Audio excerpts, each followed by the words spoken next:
It's been a while since the last video, but there are some tragical reasons for that. I won't go into details now, but maybe in a future video. Some time has passed and I'm feeling that using this channel is a way, is a therapeutic way maybe, to move forward. So today I have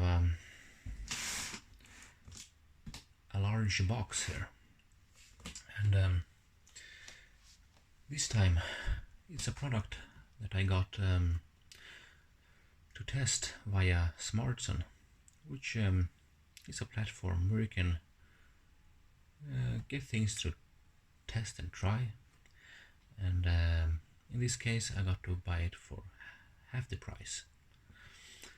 And first of all, this box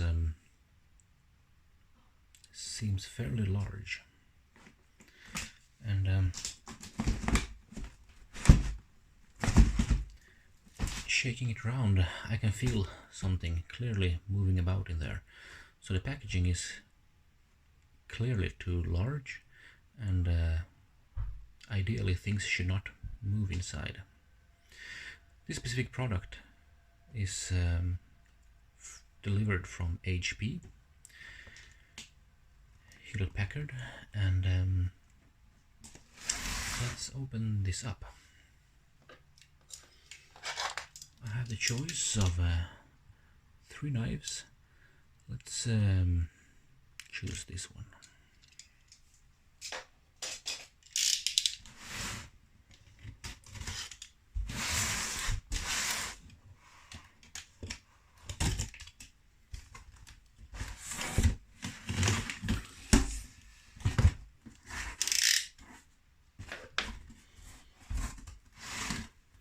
Let's have a look inside.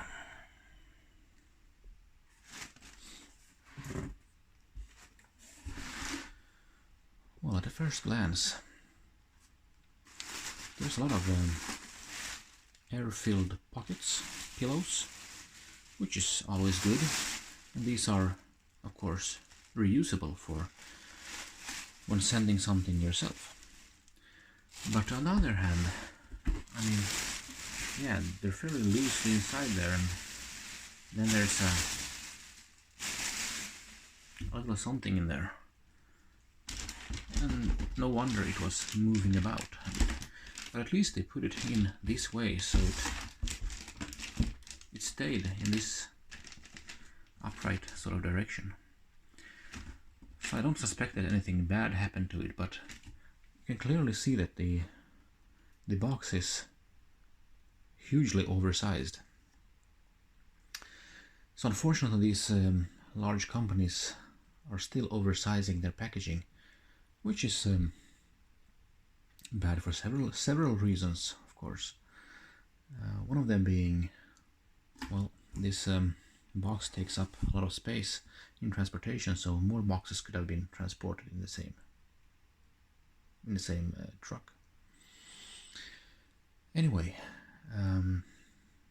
let's have a closer look inside.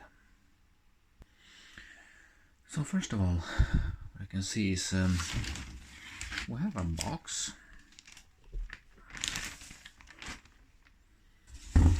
and this plastic bag. But why does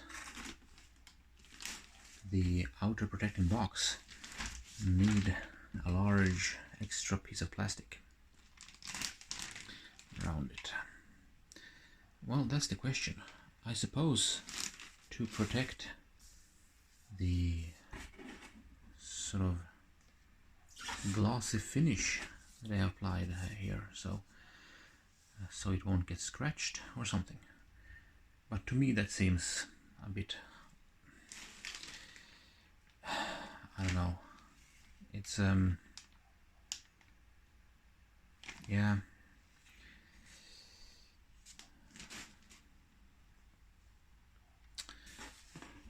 so the box itself is there to protect the product. That's my opinion. so it can get a bit scratched. It's not worth having to produce and send around single-use plastic bags just for that. So yeah, this is a keyboard, a computer keyboard, and it's the HP 975 dual mode wireless keyboard.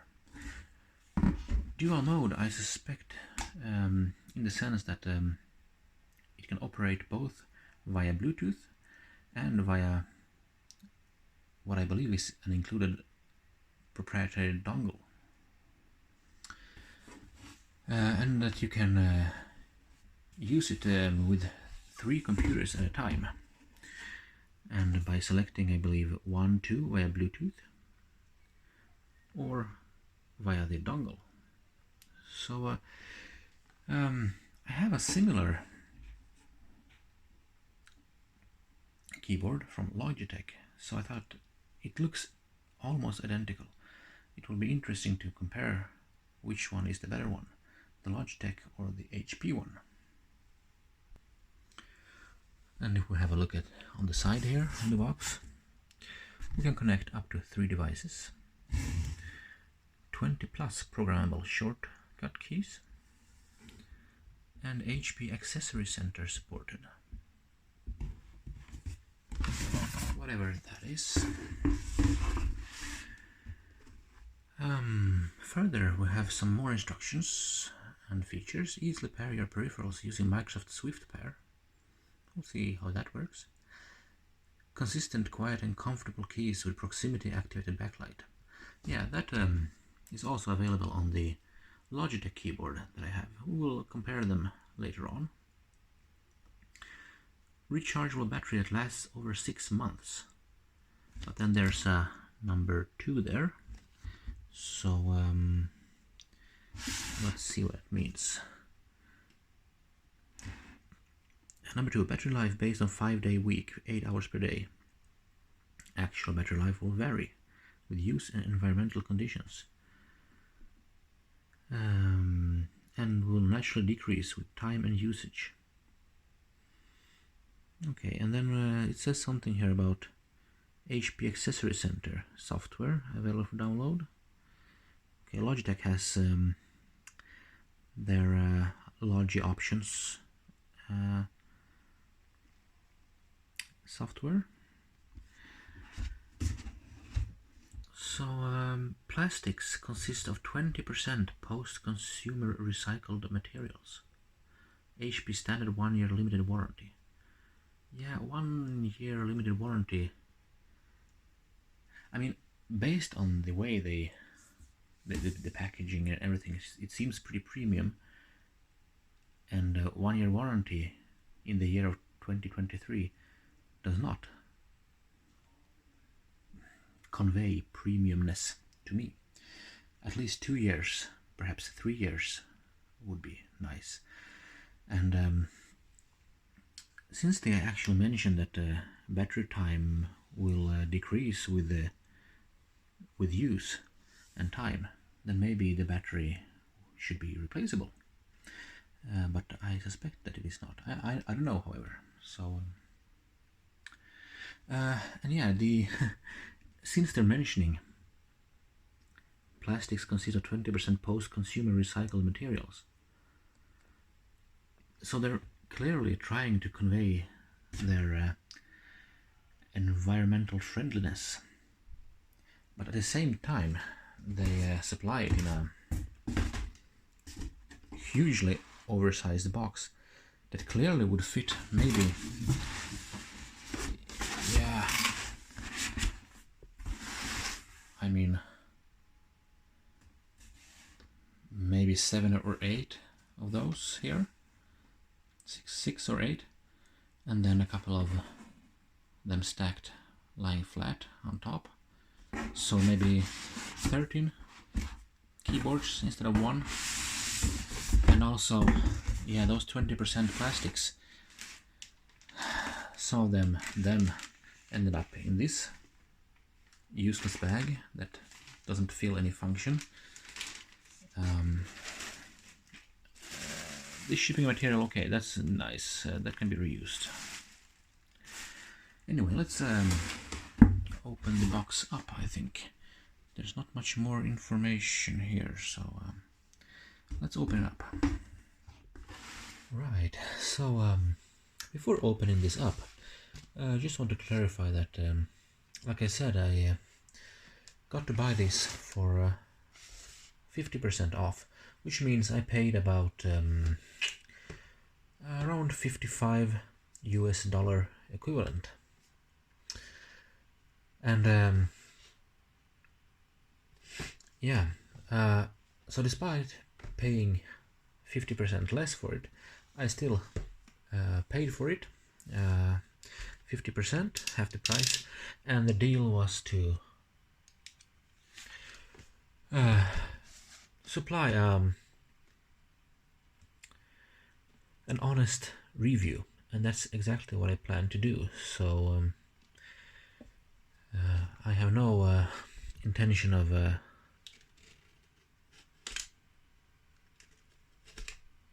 see here.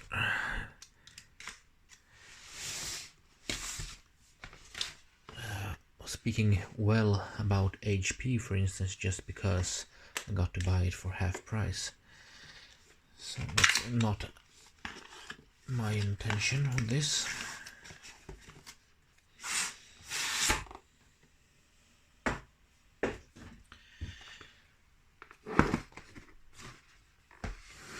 Okay.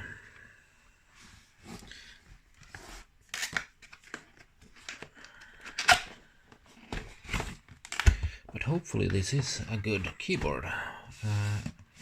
At least nice to find out.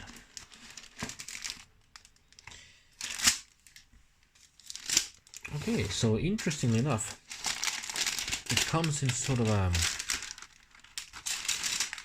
paper wrapping, and it looks, let's see, yeah, it stays there. It looks something like this. We shall have a closer look soon, but let's see what else we have in the box. We can see the dongle here. Is it possible to access it in some good way? Okay, so we have, let me turn on a bit more light maybe. Okay, so here we got some thing, and the rest of this is empty. Okay, let's put that aside. And what do we have here? Oh, there is the dongle. It's a small enough dongle. Yeah. So if you're using, for instance, a laptop or something, and it shouldn't protrude more than, yeah, what could it be, half a centimeter or so.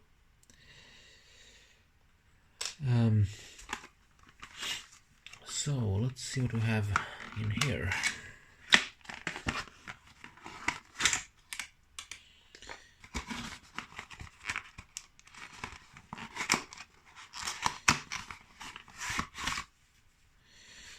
Okay, so we got a USB-C to USB Type A for charging, since the keyboard is wireless. I don't know the length of this, I will have to check, but perhaps 1 or 1.5 meters. I shall open it up and see maybe.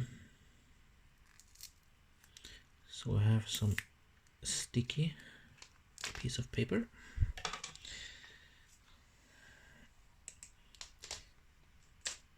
Yeah, this is let's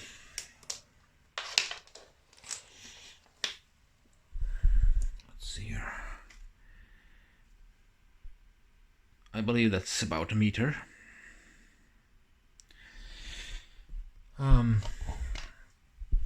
We have some get a little plastic cable tie or something. So if we curl the cable up like this, maybe, then we can, I suppose,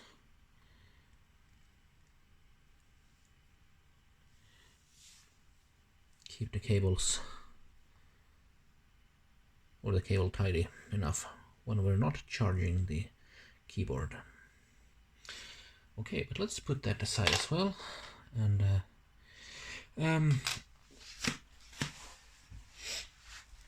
okay, we have some paperwork here. The mandatory included fine printed sort of stuff, which is a waste of paper. This they could have included just a QR code printed on the box or something, saying if you want to read the whatever is this, I don't know, let's see here.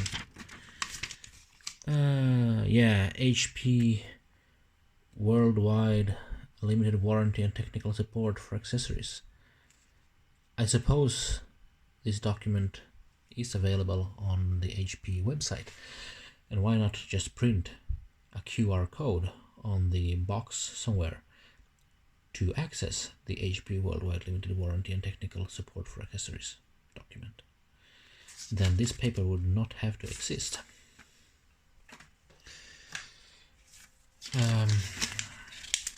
And we have more. Simplified declaration of conformity. Okay, also a document that does not have to exist in physical paper form, in my opinion, at least. And then we have what looks to be a quick start guide, which we can unfold, and we'll get it in several languages, it seems. So yeah, cable, keyboard, the dongle and cable tie, I suppose. And then we should charge the keyboard. So about 3 hours. And then we can turn it on. We can use a dongle or connect via Bluetooth. Make sure Bluetooth is on the computer, and then press 3 seconds on the PC selection, and then it should find it. So it seems simple enough. And okay, instead let's have a look at the actual keyboard. So on the back side, I mean, it's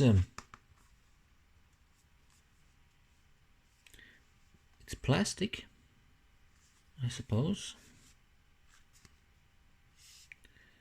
and we have a couple of feet here, and we get a little bit of an angle, but moving about makes the feet close up. So yeah, we got a little bit of an angle, as you can see on the shade here, shadow. And in my case, this is a Nordic layout keyboard, and we do have a numpad, And yeah, some buttons for instance, locking the PC. You can choose which computer. The buttons are plastic as well, but they are pretty silent. We have some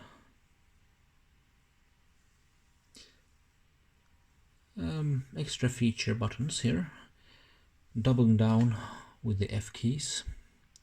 So we should have a function key somewhere. Yep, there it is. And yeah, I don't know. I suppose you either love or hate the function key. Emoji button and a microphone button, stuff like that. But okay. So the first thing that I actually am a bit worried about, or which I find a bit troublesome, is that, okay, while most PCs have Bluetooth, so you can, if you bring, I mean, this keyboard isn't very large, so it's a pretty good format. It's not too high, so to speak, or it weighs a bit, but it's manageable. But the thing is that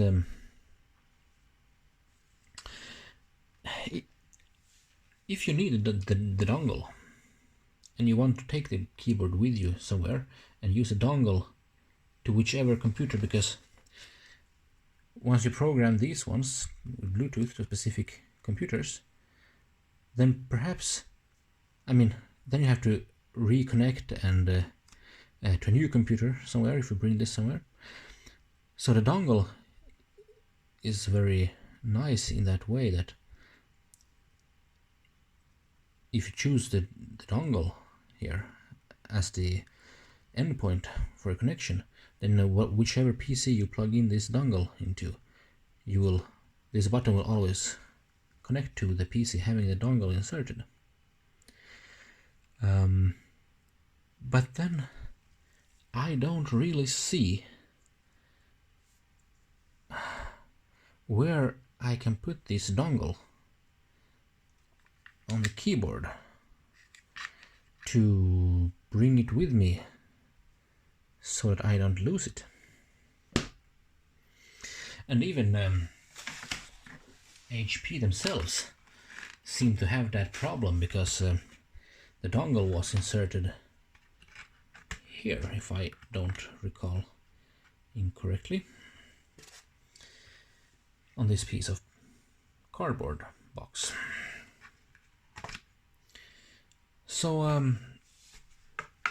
I mean, yeah, that's a bit strange, because a USB-C lead, I suppose everyone has, but this one,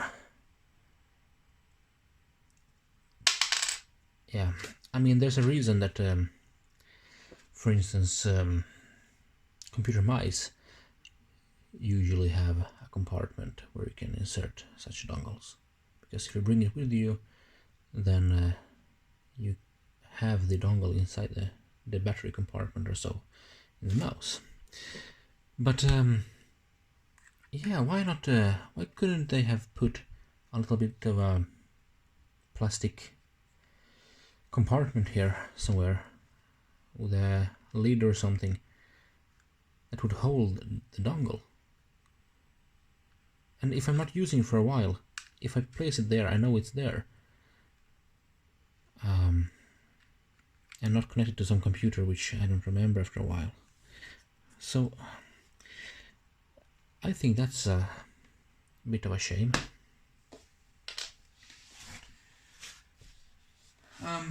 So yeah, like I mentioned previously, I do have a similar keyboard, but not from HP, but from Logitech. And actually this keyboard, I don't see HP written anywhere on the face of the keyboard itself, which is interesting. So let's bring in the Logitech keyboard that I have as well, and which I'm so interested in to compare these keyboards.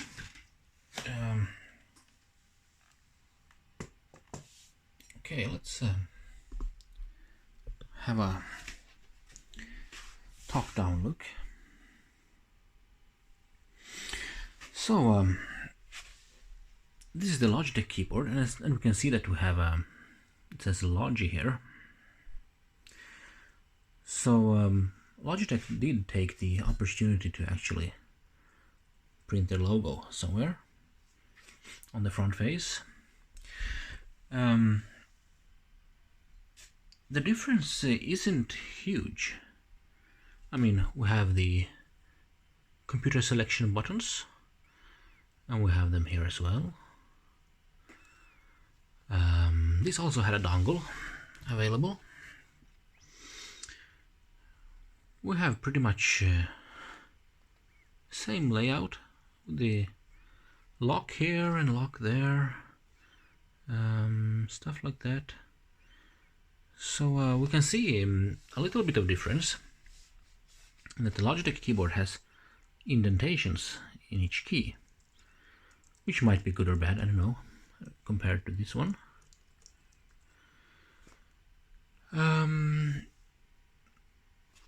We have one button fewer here. So we have the function button here instead.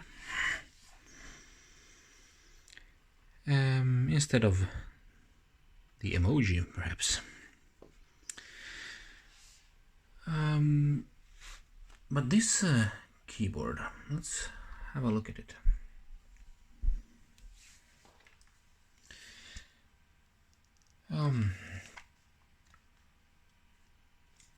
So this one, this isn't a review of the Logitech, but I have been using it for about 4 months or so, and this one does not have any feet like on the HP one, which has feet that you can open or close. I feel that yeah, this is the Logitech MX Keys keyboard. So this one has only one sort of angle, since it doesn't have any feet that you can open and close. I have also USB charging, USB-C, and on-off button. And if we compare it to the HP, we also have pretty much in the same spot, USB-C and on-off button.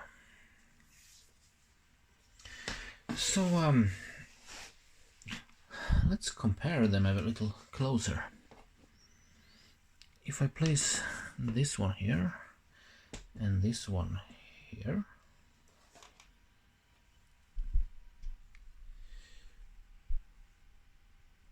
yeah, so they're basically the same height, maybe, but of course this little ribbon here makes the Logitech a bit bulkier than the HP, but the HP is on the other hand very slim actually.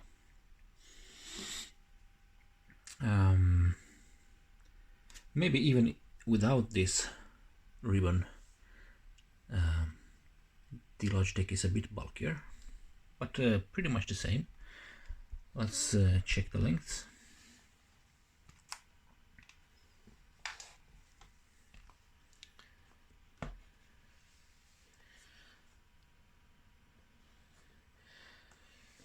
So let's see here. The lengths are, yeah, the HP is a tiny bit longer. So yeah, it's more elongated, but on on the other hand, not having the same height or width, or what you would call it.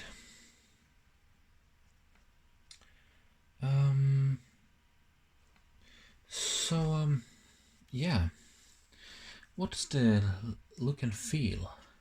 So the HP, I mean, it does flex a bit, and you can hear it emits a bit of a sound, but it feels sturdy enough. And pressing the buttons, there's no flex in the keyboard base itself. You can feel, okay, it moves a little bit here on the top. There's a little bit of flex, but you have to press pretty hard to actually make it flex.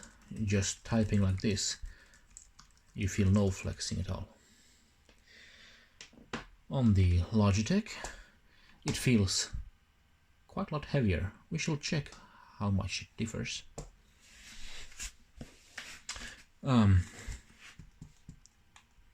Here there is no flex at all, even if I'm pushing it pretty hard. The buttons are, yeah, they have a nice response. They look, or they feel a lot like some high quality laptop keyboard. The HP,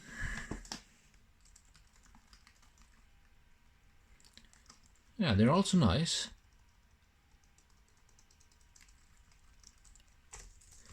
The HP is quieter.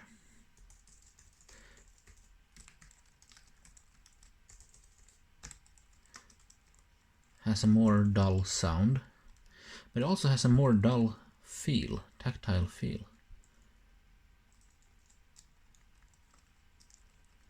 Yeah.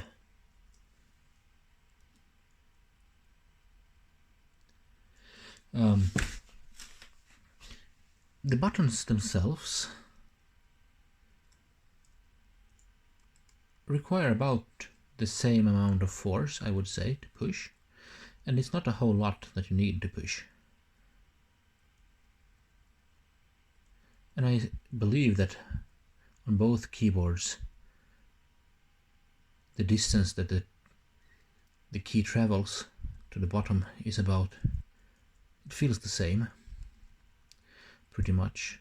Maybe a little bit more travel on the Logitech, maybe, than on the HP. What else? Yeah, I believe that if I try to flex this keyboard, it doesn't flex at all, almost. This is a very sturdy keyboard, the Logitech one. The HP did flex a little bit more, and also emits a sound when you do so, since there is a little bit more flexing. But unless that's what you're going to do with your keyboard, I suppose it's not a huge problem. It is a very sturdy keyboard anyway. Yeah, it does have a little bit of movement here, which the Logitech doesn't have. But the Logitech is a bit bulkier and a little bit heavier as well, I think. Let's find out. But before that, I actually measured the supplied HP USB lead, and it's 120 centimeters, so 1 meter 20 centimeters, which I suppose is fine for most applications. You should be able to find a USB port within 1 meter, I suppose, to charge your keyboard. So the HP actually claims a battery time of about, what did it say, 6 months or so. that will be interesting to see, of course. The Logitech, when I'm using it, I'm getting maybe 2 months out of it. 1.5, 2 months, I believe. Using it about, 8 hours a day, 5 days a week or so. So let's head on with the weigh-in. And if I just move these keyboards aside for a little while, and then raise our camera a bit here and point it down. I have a set of new scales.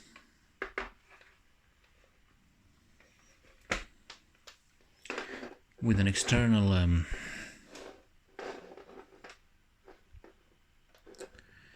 display. So let's see here. 0 grams. Okay, let's start with the HP.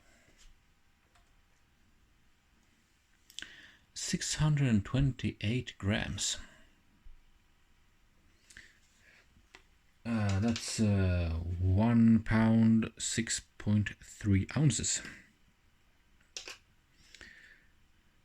or 22.5 ounces. Okay, so 632 grams. And the Logitech, this will be heavier. Yeah, 778. Which is 1 pound 11.4 ounces, or 27.8 ounces. So yeah, definitely a little bit heavier. Okay, so now that we know that, yeah, of course the dongle is not very heavy. It doesn't. These scales don't register it. But also, yeah, neither the HP one. I suppose there are screws hidden here under these rubbery feet. I would suspect. I don't want to break this, but I don't see any battery replaceability feature, like, you know, free to repair sort of thing going on. That's something that these companies do need to start focusing on, because especially on the premium products. I mean, these are not cheap keyboards. So this is about $120 US, or 110 maybe equivalent here in Sweden. And the Logitech, I believe, is about the same. I think. Don't quote me on that right now. But this is also a pretty expensive keyboard.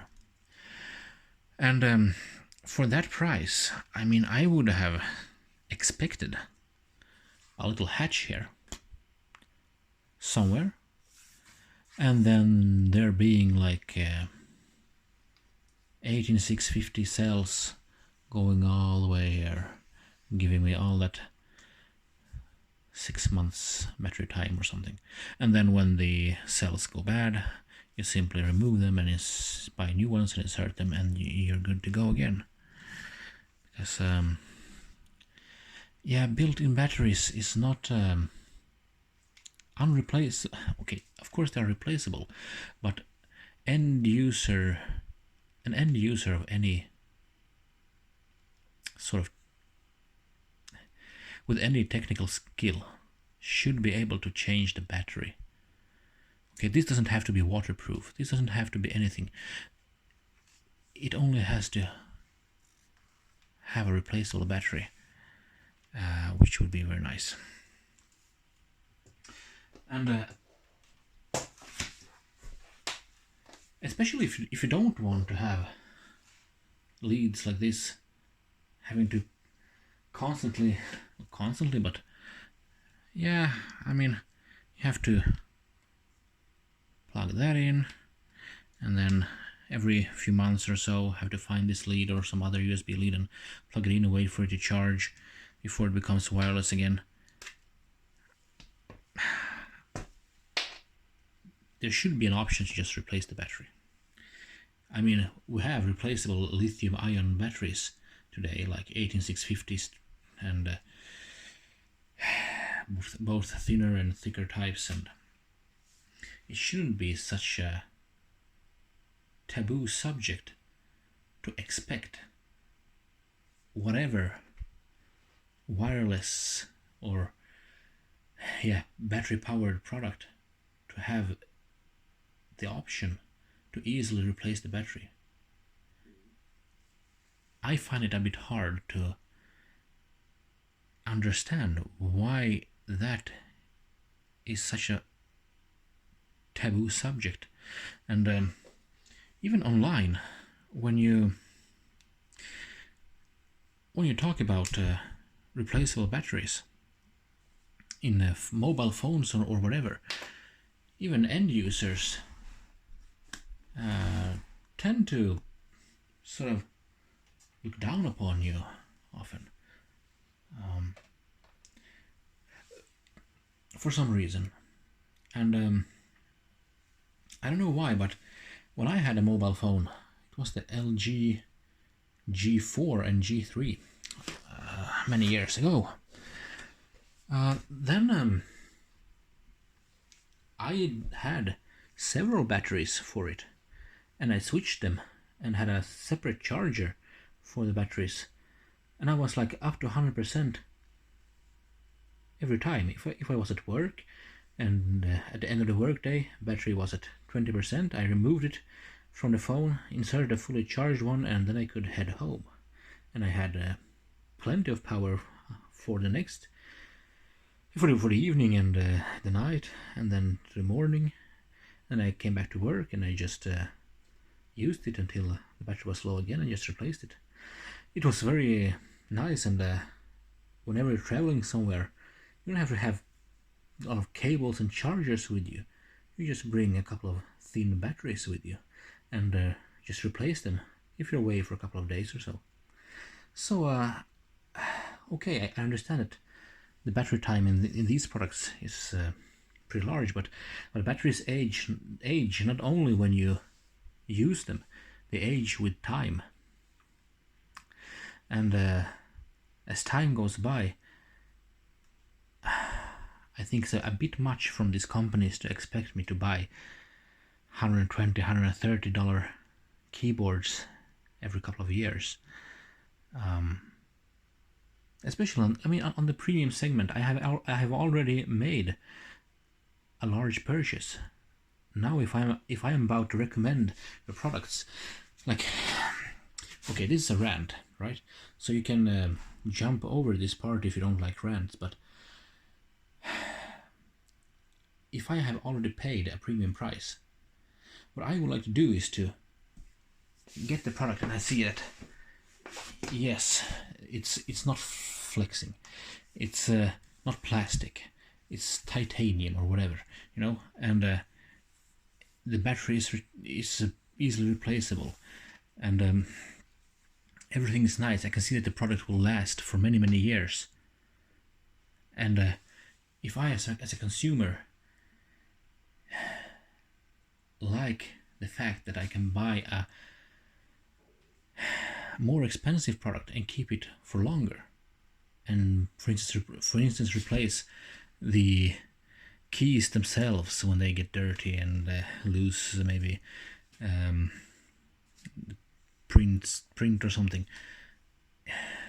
I mean, come on. If I'm going to recommend someone asks me, I want a really good keyboard that reminds me of laptop, typing on a laptop, Many people like typing on laptops because of these scissor type breakers here. in the keys, and I say, yeah, there are finally good options. You know, they cost a bit, but you get that good high quality look and feel. You can buy Logitech, you can buy HP, but and then saying, okay, so it costs $120 equivalent, and yeah, the battery isn't replaceable. You only get 1 year of warranty. That does not convey the company's trust in their own product, in their own premium product, especially like office oriented stuff like this. Maybe I would expect like a 5-year warranty, okay, maybe 3, but 1 year, that's like I'm buying you know, a keyboard that's, I don't know, $20. That's my expectation. 1 year warranty for a $20 keyboard. $120 keyboard, 3-5 years warranty, and maybe spare parts store, and maybe they could have included some tool to actually replace the keys easily, and you can buy new keys and maybe original batteries or whatever, with a little hatch here that you can remove the actual battery and insert another one some years from now. So yeah, that aspect, the like fully integrated stuff, it has downsides for us consumers. But anyway, enough of that. I will be trying them out a bit, actually connecting them to some PCs, and we'll see how they work there. Okay, continuing the look at the HP 975 keyboard. I first of all wanted to compare some keyboards here. So over here I've got what I consider to be a standard size keyboard, and yeah, it's a keyboard with the numpad and everything, and if we compare it to the Logitech keyboard that I have here below, we can see that if I place this here, something like this, then yeah, it's a bit shorter here than the standard keyboard. Maybe something like, let's see here, 1.5 centimeters maybe.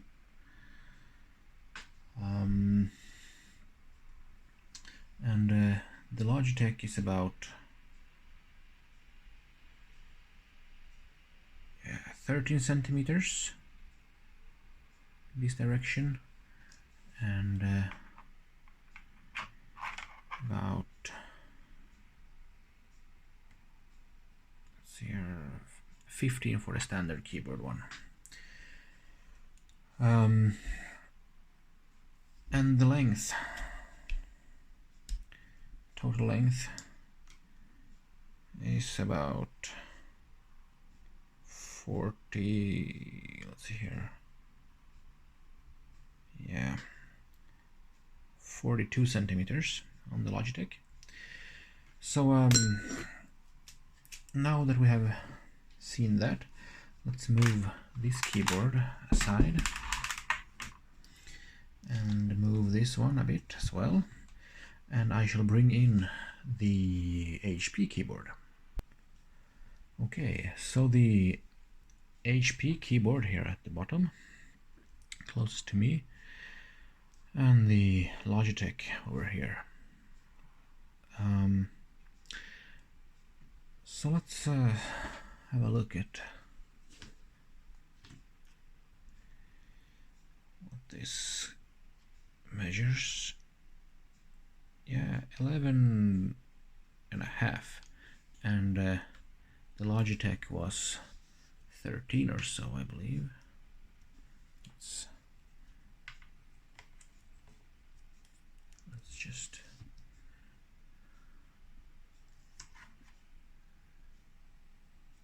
yeah. So the HP is smaller in that direction. And then if we have a look here, we can see that the Logitech doesn't have any specific feet that you can unfold. And on the back, it stands about 2 centimeters high, while the HP is about 1.5, 1.4 centimeters. At the bottom here we have 1 centimeter on the Logitech, and let's move things about a bit.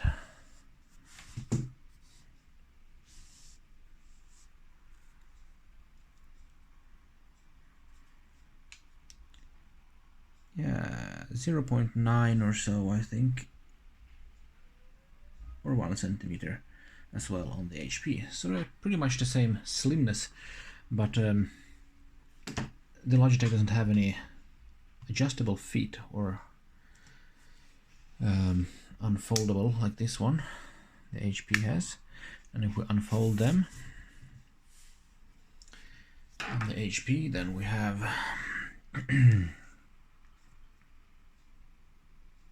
yeah, around 2 centimeters as well, like the Logitech. But here you can make it the same flatness at both ends of the keyboard. Alright, that's that for measuring. And well, maybe we can, of course, also remove the Logitech one, bring in the what I call standard keyboard, and place these ones side by side.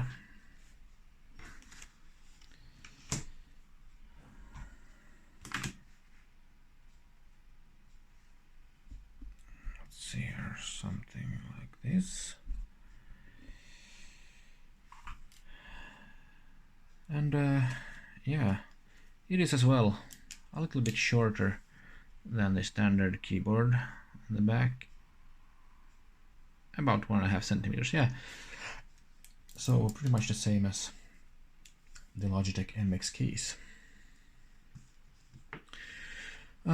So let's put this aside again, that plasticky keyboard. Let's focus a bit on some other aspect of this keyboard.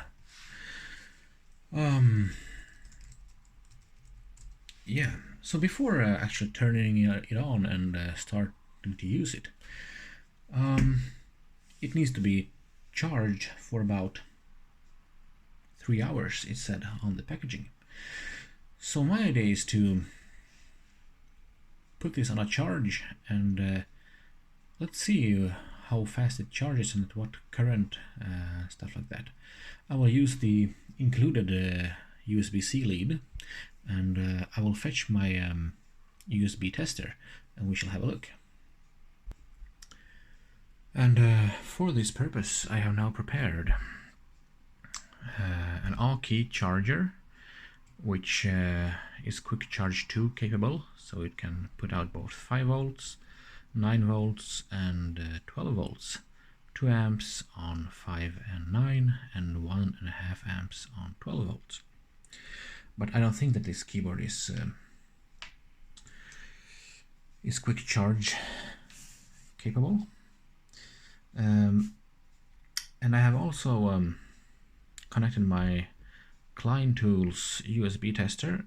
Currently it's showing 5.08 volts, 0 amps, and everything is zeroed out. If you haven't seen my review on this USB tester, then it's available on my channel, so have a look there for a USB tester and see what I have to say about it. So I don't know if this keyboard comes pre-charged or not. Ideally, I mean, the battery should be half charged if it's a lithium battery here, so maybe the current isn't the maximum we're gonna see, as if when the battery in the keyboard is completely flat. But let's see what happens. We've got a light here, and we can see, let's see here, 5.16 volts, 0.8 amps. Okay, so we're charging at 800 milliamps, and this is the supplied USB lead. Of course, we have the USB lead that is non-detachable from the USB tester as well, but can't do anything about that. But we seem to be keeping us, let's see here, yeah, at 5 volts, 5.16 volts, 800 milliamps, and we're about a minute into the charge, and we have a charge indicator, which is to my eyes, it has an orange or amber color. I don't know if it correctly displays that way on camera, but yeah, I will leave it for a charge, and we shall see then what happens in a little while. So some time has passed, around 2 hours, 21 minutes and 18 seconds, and the charging has finished. So we got 1223 milliamp hours into the battery, and of course I believe the battery wasn't completely flat. Maybe should it be at 50 or 40% or something, ideally, but I don't know. But in that case, maybe the cell is about 2 to 2.4 amp hours, I would suspect, in the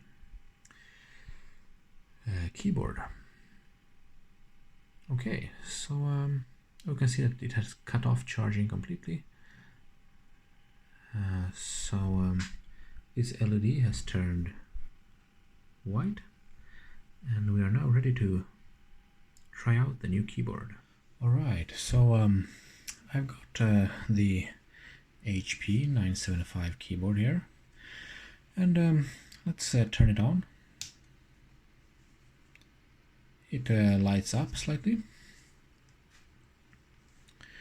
I have the dongle here, but let's try to first just connect it via Bluetooth. So currently this one is blinking, and I believe that it's the dongle symbol. So maybe we should press number 1 here. So yeah, connect using Swift pair. Yes, okay, let's try that.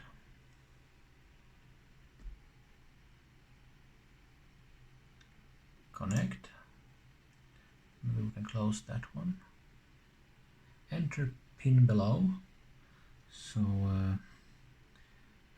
I will enter 575.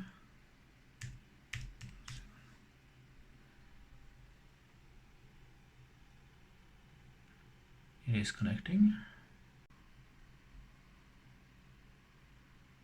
Setting up device. Okay. Okay. Let me try to type something and see if it works.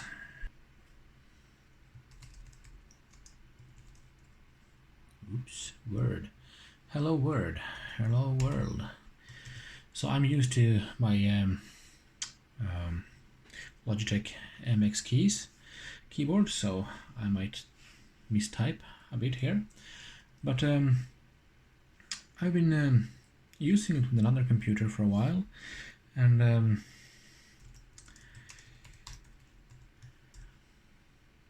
oh, okay, now I have the wrong language, so let me adjust that. Okay, that's better.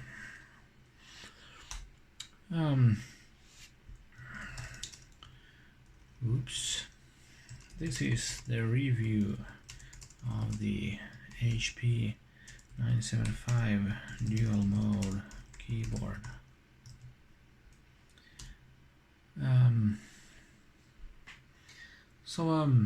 Yeah, it's certainly possible to type on it. That's a start.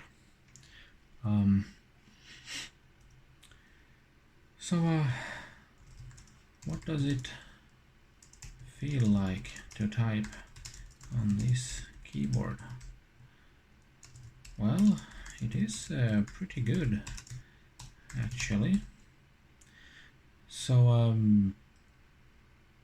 but let me try to switch to the Logitech MX keys. So, okay, I'm switching to the MX keys now, which is also paired. And you can listen to the sound when I tap.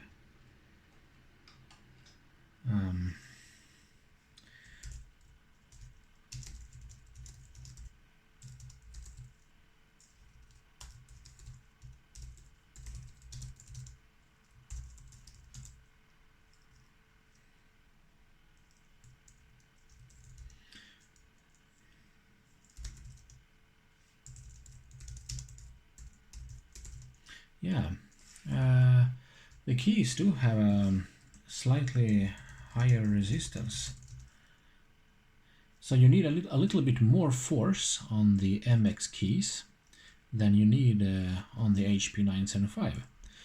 Let me just switch back to 975 again. So we're back on the 975 from HP again.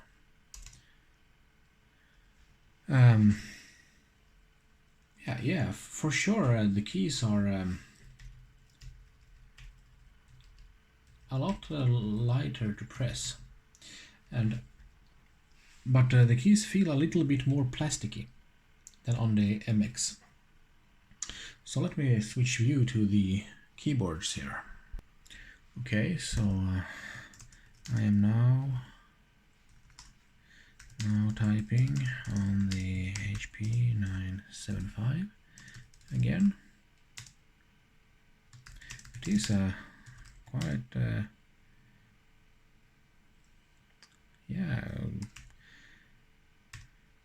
good experience to write on it, or to type on it, I should say, so I can type on it. Yeah, the keys are they feel a little bit more plasticky, but on the other hand, they are lighter to press. There is less resistance. So let's switch back to the MX here. All right.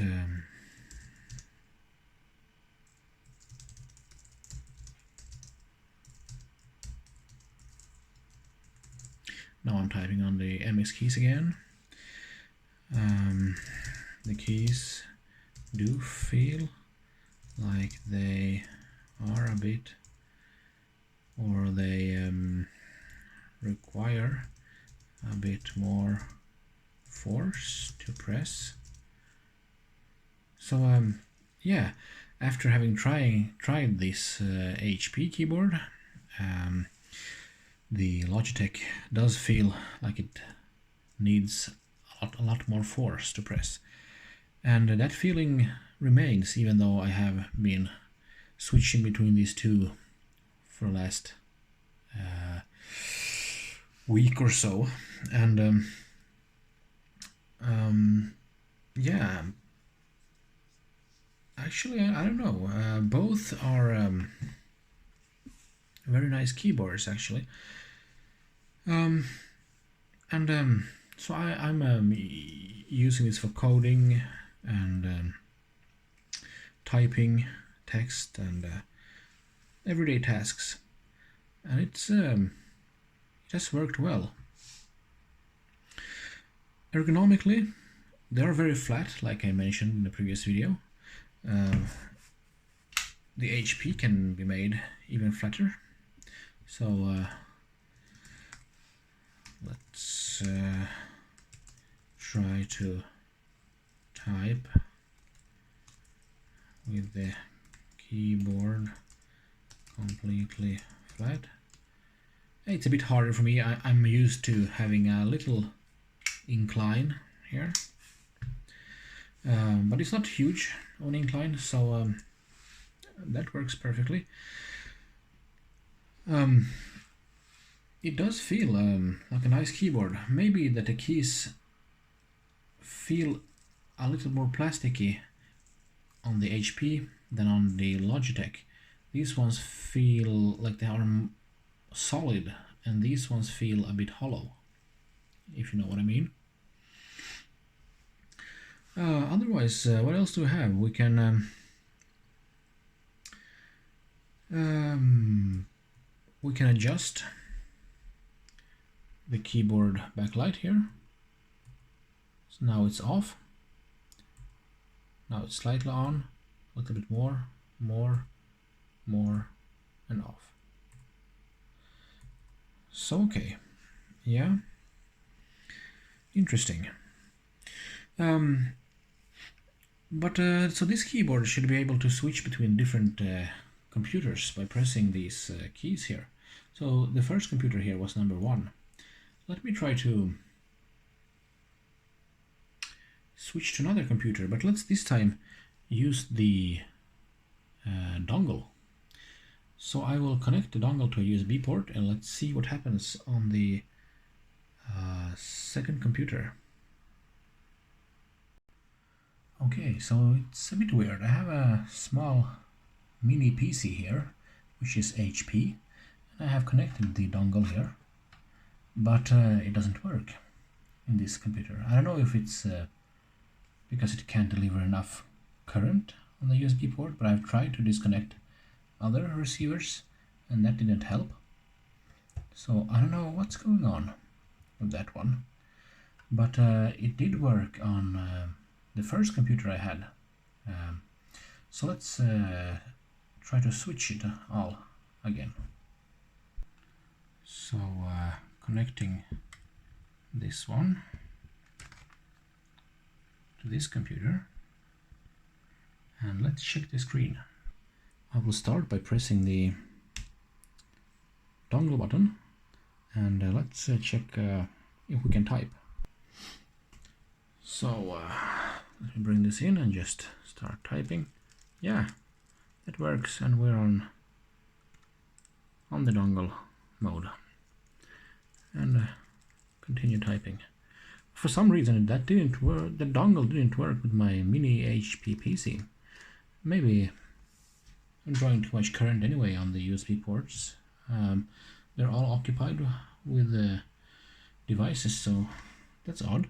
But let's then do the opposite. And so this PC that's shown here, it is connected now both with the dongle and number 1. So I press number 1 here and start typing. It also is connected to the same PC. So let's try to connect number 2 here to my mini PC, the HP mini PC. That didn't work with the dongle. So let's try that. So I have the keyboard here. What happens if I press number 2 here? Oh, I got instantaneously a message here. using Swift pair. Connect to supported Bluetooth devices quickly when they're close and in pairing mode. Yes. Let's see if it works here. Yep, connect. 862414. So I will press that here. So we have 862414. Your device is ready to go. Yeah, that was quick.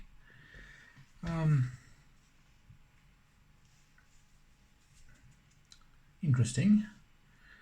So, does it work? We're setting up. Okay.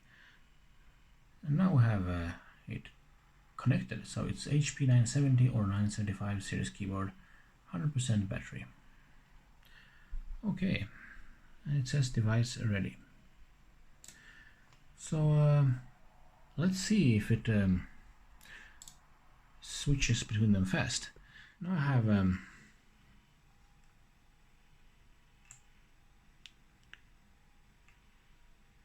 two PCs here,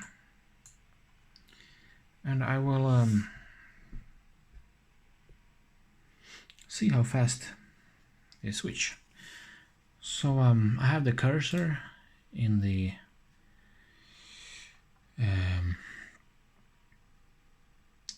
respective applications, and right now I'm connected to the right side hand monitor, the computer that is connected to it. So I can write here something and it appears here. So if I now press number 1 Bluetooth here and start typing, will text appear over there. So let's press 1. Yeah, pretty instantaneous. And if I go back to the right, then press number 2 and start typing, almost instantaneous. It maybe 1 second, half a second, 1 second. So let's try to go back to the left hand side, but using the dongle mode instead. So I will press this one and start typing. Yeah, instant. And going back to number 2 and start typing, almost as fast. So there is maybe a half a second or 1 second maximum delay on the Bluetooth, it seems, and the dongle seems even faster.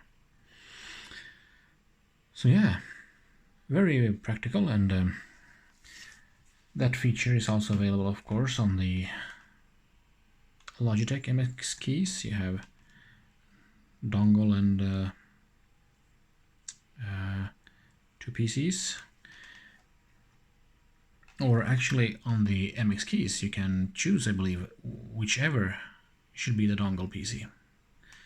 On the HP you have 2 that are Bluetooth, these 2 specifically, and then you have 1 that is, but that's a detail, that doesn't matter. We have some multimedia buttons as well here. That's pretty standard. Pretty much the same on the MX keys. It also has got these quick buttons, shortcuts for different things.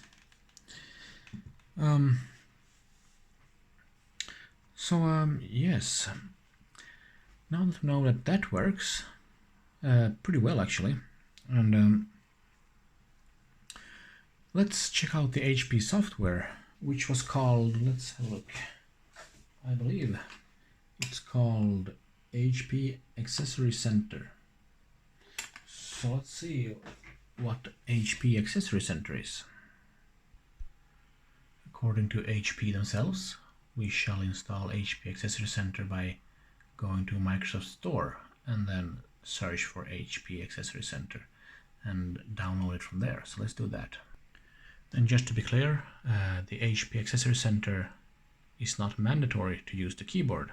You can still switch between PCs and type as usual, but I suppose you can get some extra features here. Unfortunately, it seems that the average rating is 1.5. Let's see what people say. There are only 2 ratings though, so the sample size isn't huge. But let's see what people say. Okay, nothing gets shown here. Oh well. But it says open, so maybe it got installed in the background. So I have to agree to these terms. And it seems that yes, indeed, we do have it installed. And what does it offer us? Connect up to 3 devices, 1 via included USB dongle and 2 via Bluetooth. Switch between them with the press of a key, yeah. Okay. We can have a backlight control, and smart sensor adjusts key backlight automatically based on your presence and your room's lighting. Okay.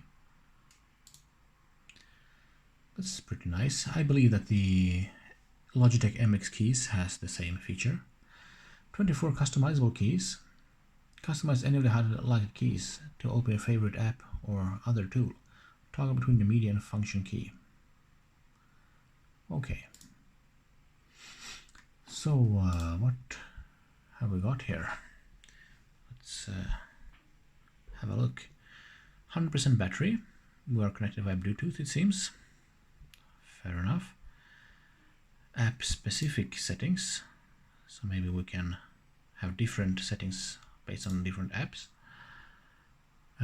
We got manual, tutorial, information, firmware. Okay. I wonder if there is a firmware update somewhere. So if I press, let's see here, customizable keys, right? So this one, F12, it has the symbol of a search button. So it's this one over here. Let's see if we can customize it to make it do something else. So hang on a minute. We can expand this one, choose more. Okay. So for instance, I would like it to mouse controls. Zoom in, for instance. When I press it, I want to zoom in. Or what is there? System user defined. Okay. Zoom in. So if I open a web page, let's have a look. Okay, so I'm on the HP website here, and what happens then if I press that button that I customized? So let's press it. Yeah, it zooms in. I keep pressing it and we're zooming in. Yeah, and then I can reset it by pressing Control 0, of course. We have 100%. Yeah, that works very well. Okay. And so I also have the other buttons: volume up, play, pause, brightness, minus, print screen, switch screen, and stuff like that. Okay. So do we have 2 keyboards here? Okay. Yes, that one we saw. Okay, what else can we do? Backlight. So backlight brightness 50%, duration stays on. Backlight auto adjust and smart sensor. So what is auto adjust? If turned on, the backlight level will be automatically adjusted according to the ambient light. Well, that is perhaps need. Smart sensor, proximity sensor.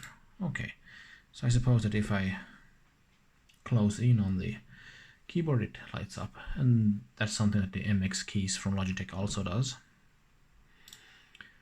Function keys, we can have a function lock on start. So okay, that's nice to have those features. And we see that yes, we are connected here on the Bluetooth. Okay. What else do we have? Start HP accessory center during system start, recommended. Minimize system tray. Network sharing. Okay, battery. Yeah. Device reset. Let's see, updates. Okay, let's check for update.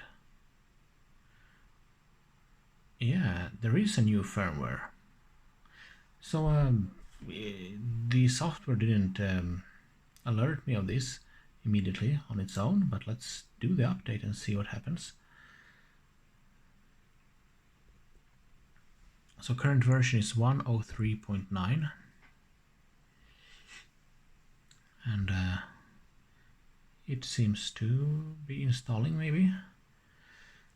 This might take a while, I suppose, so hang on a minute. Yeah, so the update is running, but it's not very fast. So in the meantime, let's discuss what some conclusions. What do you think of this HP 975 keyboard? Well, it's $130 keyboard, US dollar equivalent, maybe around there somewhere, 120 maybe dollars. And the Logitech MX keys is about the same price.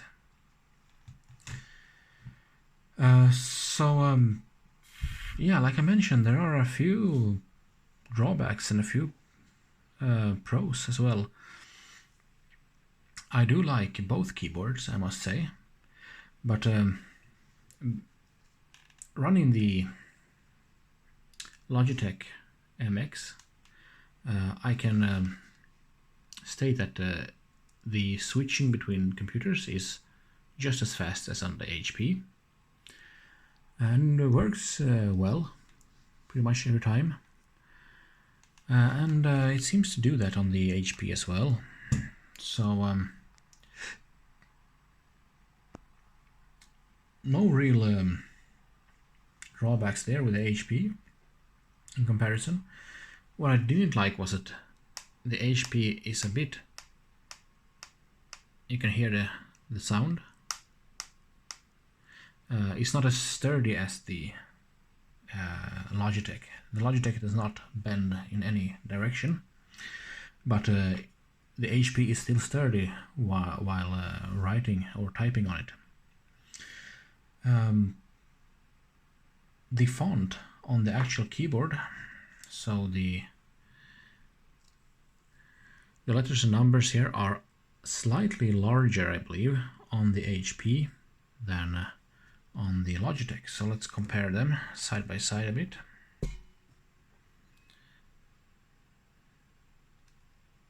Yeah, slightly larger, which is always nice, I think. Neither of those keyboards have a user replaceable battery, so to speak.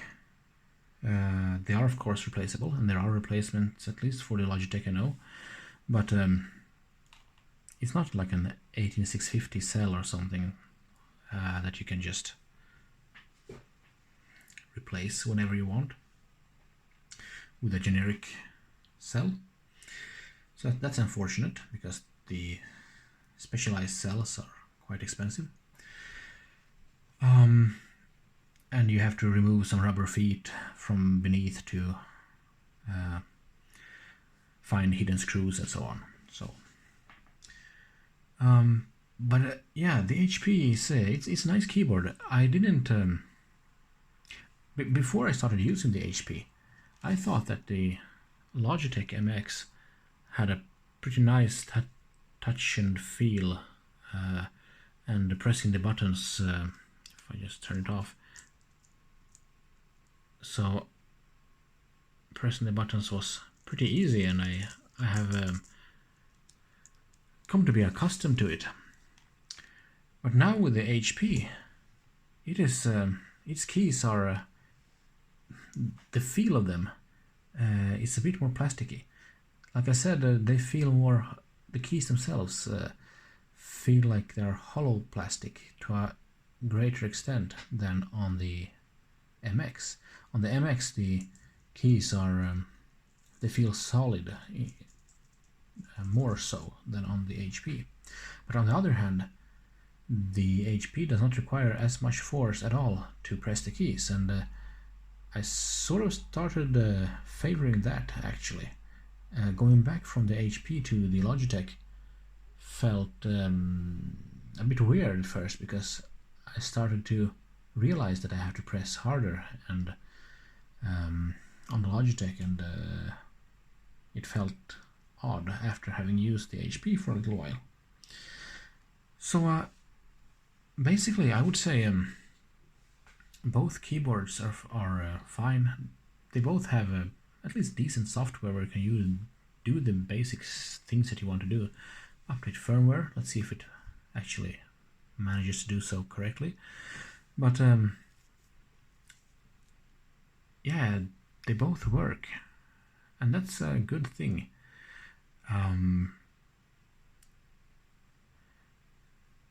So let's see here. Okay, now it's just up to date, so let's check again. Alright, 95%, so we have used up 5% of our battery capacity for the update, I believe, the firmware update.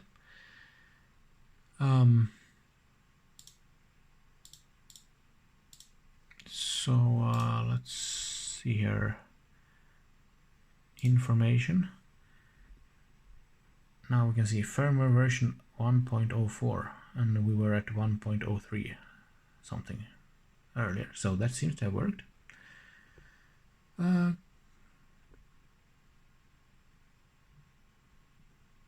Okay, so that's it for this one. So I hope you have enjoyed the review of the HP 975 and comparison to the Logitech MX keys in the same go. Yeah, so thank you so much for watching, and look forward to more videos upcoming. Thank you. Bye bye.